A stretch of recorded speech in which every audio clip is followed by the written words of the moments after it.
Hey, Composer Gloves here, and today we will be talking about suspended chords. What are suspended chords? Well, at first let's build a major chord. So let's just build a C major chord because we want to stay simple.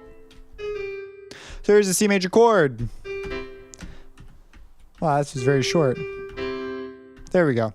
C major chord. So what is a suspended chord? Well, I'm going to count this as a suspended chord even though it's an ad chord. So there are two ways to do this. One is you suspend a part of the chord.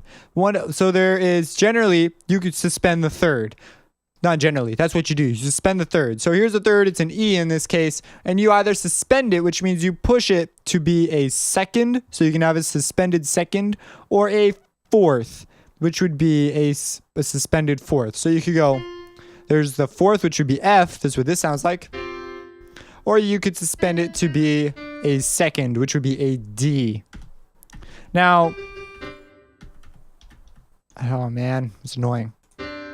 Okay, so there is the suspended. So, suspended second, suspended fourth. And then these things both naturally resolve to a C major. And there are rules about it, like you pretty much always resolve it to the major chord. So you always give it the third back. So you'd go, like right here, this would be the second. You do that. So let's just really quick write it out. So you'd go, dude. So you would do this. It just naturally falls that way. Or you can take this E and make it an F. And it's now a suspended fourth because we pushed the third into the fourth. Now there's another version of this. It's called the Ad Chord, which is when you leave the third there and you simply add a second or add a fourth. So let's do that. So here we have a third. So now this is an add 4 chord. And these could sound really, really nice. They could sound really great. So here is a add second chord. Or an add 2 chord.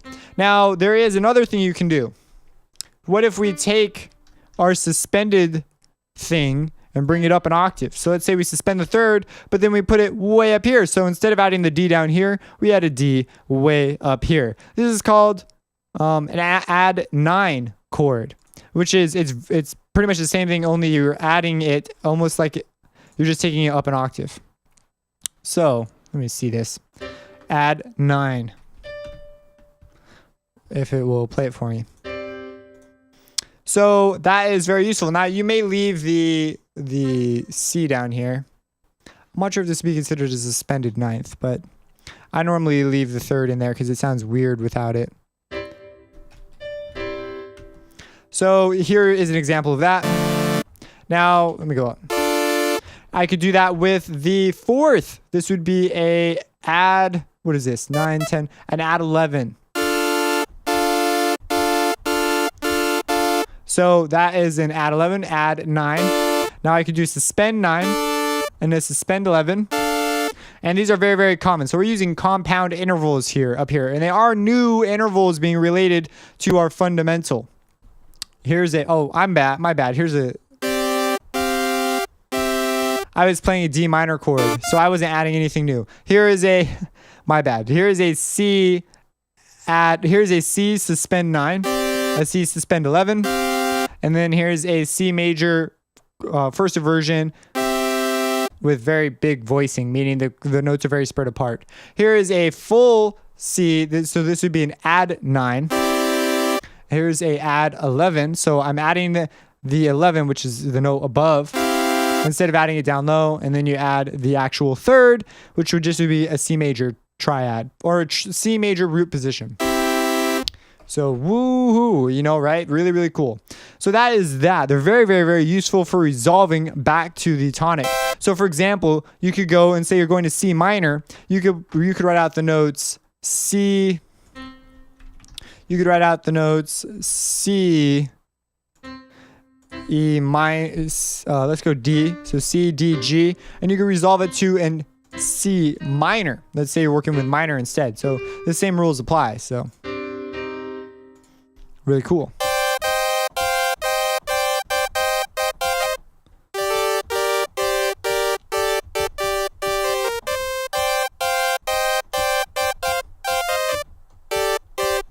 those are all suspends. So I could leave the third there and go. It's a little weird. The add 2 sounds nicer than the add 4. So add the perfect fourth. Just sounds nicer. So very, very, very useful for sort of dancing around, adding a little bit of extra flair to your chords. Go ahead, go make a whole bunch of suspended fourth, seconds, add second, add 4, add ninths, add 11ths, all that jazz. Add those big intervals, those small intervals. You'll find yourself reaching for different voices here and inversions. So don't stop there. You could just like, here's a C. This is a C suspend second. This is a C suspend second. First inversion. So instead we move the C up, and now the second is in the bass, but it will resolve to the third. So it's a little weird in that regard. And then we could do that with the fourth too, which would still be a suspended second. Or a first inversion, I mean.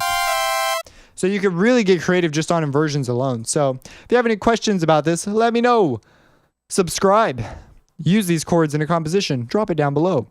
And have a blessed day.